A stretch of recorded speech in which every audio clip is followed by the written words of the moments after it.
This is the Pilatus PC-24.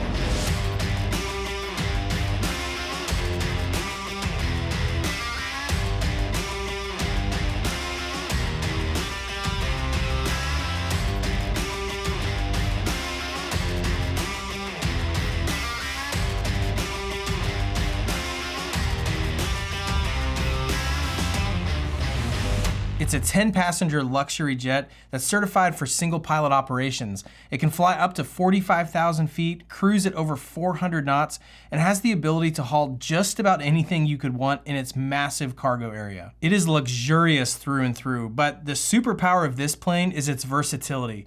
And you will see this jet in places that many other jets simply can't get to, including dirt, grass, gravel, and snow runways.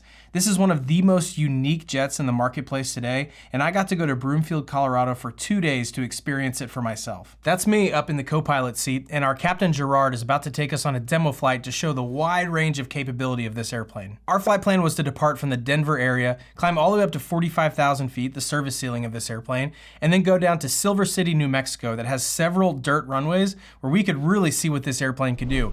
Bust out the drone and have some fun. So all of that and more coming up. But zooming into the ramp here when we're about to start up, I first noticed how the Honeywell Avionics on the PC-24 make it really easy to go through your checklists. The checklists are on the screen, but you can also flow through them with the buttons on the yoke. So it made for a really streamlined startup sequence. You also have a control wheel that operates just like a mouse, kind of with your right hand there if you're sitting in the pilot seat, and you can move the pointer around the different screens and click on things in your avionics just like you would a computer. You can click in to view pages, select things, X off, that sort of thing. I found it really intuitive. And at the end, I'll link to a full cockpit tour video we took so that you can see everything in more detail. So we started up the engines, and before getting our clearance, I immediately noticed just how quiet the airplane was. So quiet. It's super quiet, yeah. You can have conversations across the cockpit when we're at altitude. Yeah. We're cleared the Sky 1, which is loaded in here. We can also cross-check that here if we look at our charts. If I come down here, I can look at BJC, we can look at the SID. SID's right here, the Sky 1 as we fly it, and we're going to the day transition. And that's loaded in right here. I loaded that on the FMW right here where you can see. Jet 798, Metro ground and clearance, are you with me? Sky 1 day transition. After that, we're going to Albuquerque. From Albuquerque, we'll fly at Grant County Airport. On takeoff, I noticed Gerard engaged the auto throttles. Just select auto throttle here. All right, so I'm going to go ahead and put a little bit of back yoke pressure there. Auto throttles are engaged. It's really cool to see those levers start to come up on their own and set takeoff power.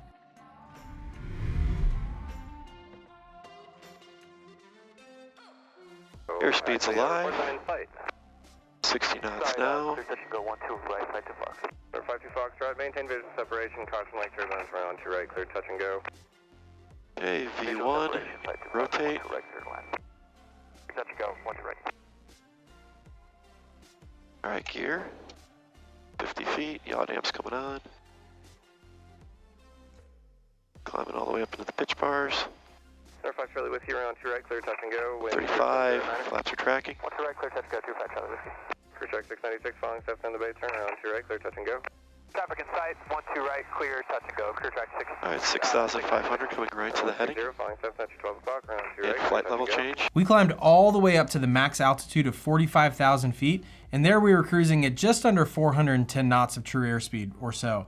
Now by the book, lower at about 28,000 feet, you can get more like 440 knots. Either way, it's fast. And while we were at 45,000 feet, Gerard let me do some 45-degree bank turns. Now, I'll be honest, I thought this would feel really weird in this big of an airplane going that fast, that high, but it was actually incredibly smooth and really easy to fly. Let's go to the left first. 73 showing the minor precipitation, 12 o'clock, 80 miles, about 5 to 10 miles in diameter. Yes, sir, we're looking at that. Add that back pressure. Might need to get 2 hands on there. Get up to 725, level 3. So there you go. We're at a decent, so roll out of bank for a second. 725, Albuquerque Center, weather. Get that dot back up on that 0 pitch reference line there. A little bit higher, a little bit higher. Oh, I see the little gray line. Yeah, right, yeah. Got it. Now go ahead and roll back into 45. Okay. Go. go. And now we start rolling back out the other way, back to our heading. Now release the backstick pressure as you get through 30, and then roll all the way back the other way. Then at 30, start adding your backstick pressure. Just fly with a stick all the time, back yoke pressure. Delta 807, got the Delta There you 57, go. 120.55. 20.55, Delta Just a 807. little bit more back pressure, unless you're trying to get back to 45. I was a little bit, Okay, yeah. let's go.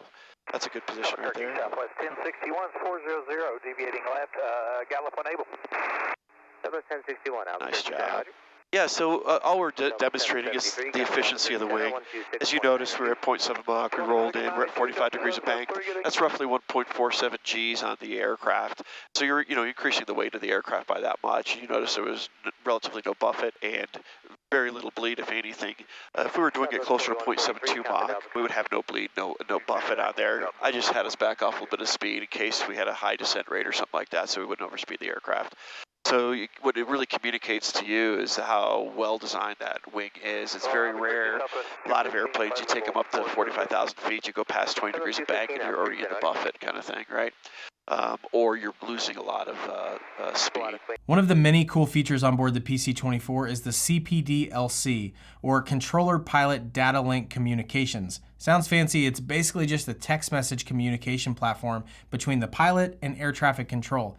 Now, apparently this is common in larger jets, but less common in smaller aircraft, but the PC-24 has it. So you'll get a little ding, and instead of receiving an ATC call, it's actually ATC texting you non-urgent instructions, like an altitude change or a frequency change, that sort of thing. 350, good rate down. That's a message from the ATC. Climb flight level 370. Flight level change is selected. American 1992, Accept. Center Send. 133.52.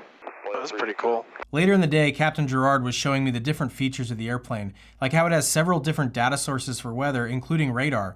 And I liked how easy everything was to control from that scroll wheel and the buttons next to it.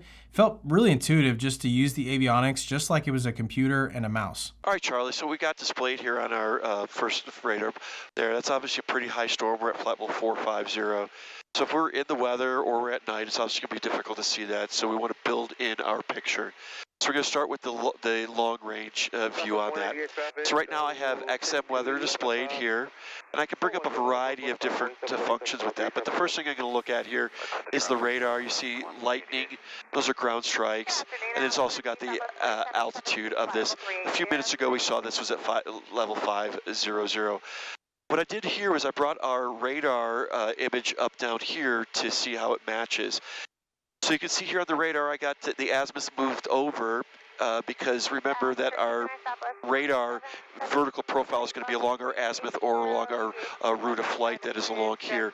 You can see here that this is giving us 60 miles away, which matches here, and this is a storm that's going above 45,000 feet as displayed on this screen.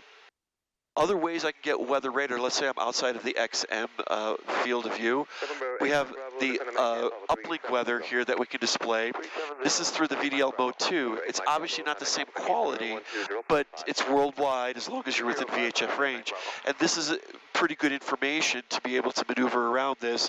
Gives you the God's eye picture when you don't have the higher quality of the XM. The other thing I really love about this airplane is that it is so smart. Even the de-ice is automatic. And it was really funny because later in the day we were flying through some clouds that we thought could maybe provide some icing. And so we intentionally went through those clouds and we were crossing our fingers like, come on, pick up some ice. And that was a weird feeling to fly through clouds hoping you're going to pick up ice. Unfortunately, we didn't pick up any ice, but I will take Pilatus' word for it that it would activate the de-ice system if you encountered icing. No ice. Well, we tried. Another thing that's really cool about this airplane is its utility management system, or UMS, that monitors tons of things throughout the flight, and it can intervene actually when necessary. So for example, if you try to extend the flaps, but you're above the flap speed, it won't deploy the flaps. Or if you're at 45,000 feet like we were, and you need to dump the cabin air because of cabin smoke or something, it will dump the air, but only to a cabin pressure of about 14,000 feet or so that way you can still breathe and remain conscious. Or if you completely lost pressurization, it can descend itself and make a turn while you regain consciousness. So it's really, really smart. During the descent, the big thing that stuck out to me was the approach speed. Once we were joining final, we were only targeting a little over 90 knots, which felt slow in that size of a jet. The flaps on it are massive, and so to maintain really good aileron control, it actually uses roll spoilers that deploy automatically when you have the flaps deployed, and they aid the ailerons. So in this example, in this shot here, when the aileron is deflected upward to help with the left turn, the left roll spoiler will automatically deploy as well. Now, in our approaches, we never had a full aileron deflection, so the roll spoilers you see are only deploying a little bit, but in retrospect, watching this footage, it was pretty cool to see them working. And another thing I really got a kick out of was trying to play it cool, so I couldn't laugh and stuff, but I love the radar altimeter in there that's calling out the altitudes. It just made you really feel like you were flying an Airbus or something, like the 50, 40, 30, whatever. I don't know. Check it out. Listen for that.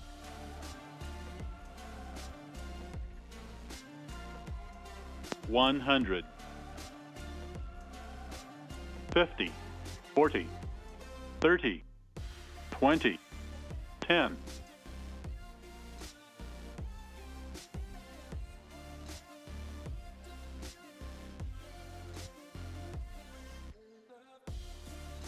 Nice. That was a little firmer than I wanted, but Nice touch with the nose wheel there.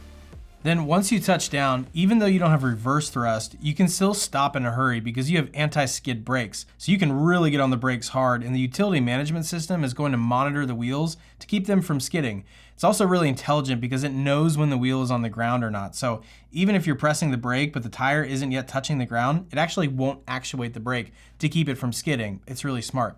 But if we rewind it right here, you'll also notice that those spoilers that I was talking about earlier, they function as roll spoilers in the air, but then once you touch down, they automatically deploy once the aircraft is on the ground. You don't have to actuate them, and they deploy automatically. So between that, the slow approach speed, the massive flaps, and the anti-skid brakes, you really have a lot of stopping power. Once we landed, the folks at Grant County Airport there in Silver City, New Mexico, they were so hospitable. They even took us in the trucks to drive their dirt runway and check for any major potholes or obstructions. Then we loaded back up in the airplane and launched the drone. That way we could properly document the fun we were about to have.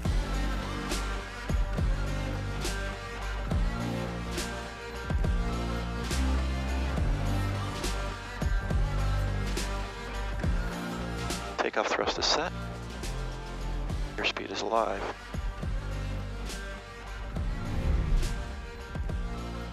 Knots.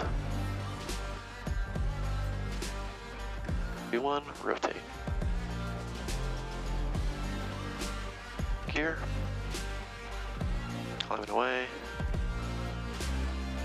Pitching over for our speed. Power's going back to MCT.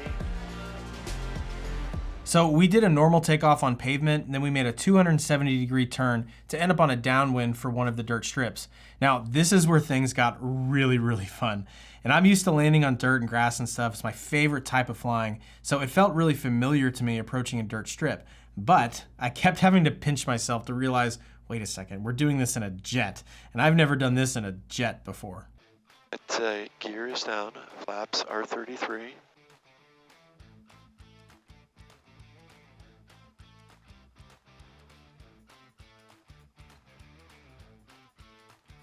Air brakes are in. Got our cautions all inhibited. CPACS checks, and I'll get the audio up on final.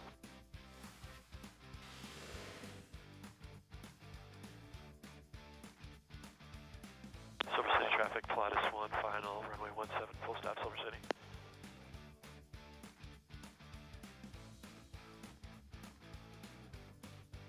On speed. 500. About amps away. Back on glide path there.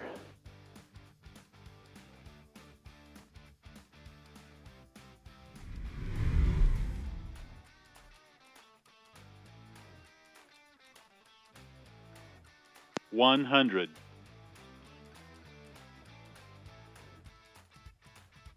50, 40, 30, 20, 10.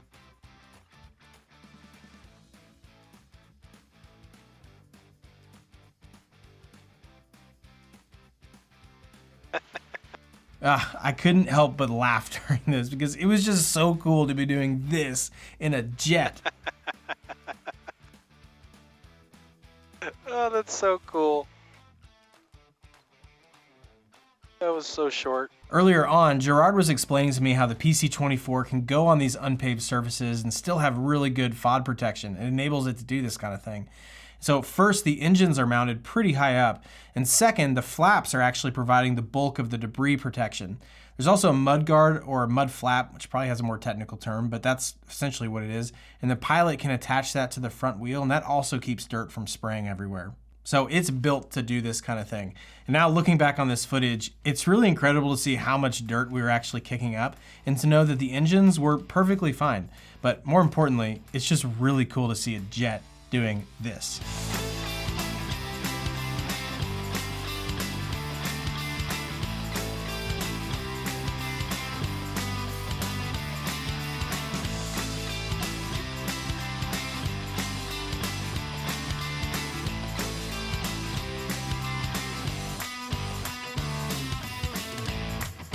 After landing, we turned around and back taxied on the dirt runway so we could take off again. Now the nose wheel has a free castering feature which enables it to have a really tight turning radius that comes in handy, especially in a situation like this. Earlier in the day, Gerard was explaining this on pavement, and then we got to use it on dirt. So we turned around on the dirt and we were ready for departure. And my favorite shot of the entire trip was taken during this takeoff. So look for that rooster tail of dirt spraying up behind us. Okay, here we go. Brakes are released, takeoff configuration's gone. Flaps are 15, and we're going to take off thrust.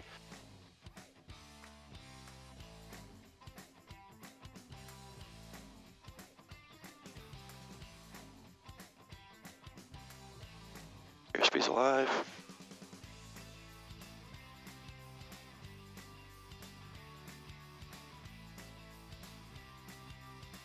Rotate.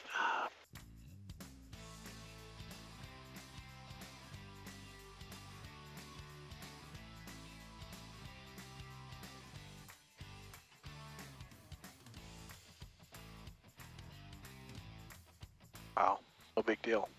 So if you enjoyed watching us fly this jet, I know you'll enjoy getting a deep dive on the avionics and the whole cockpit. And that video is on the screen right now, and I'll see you there.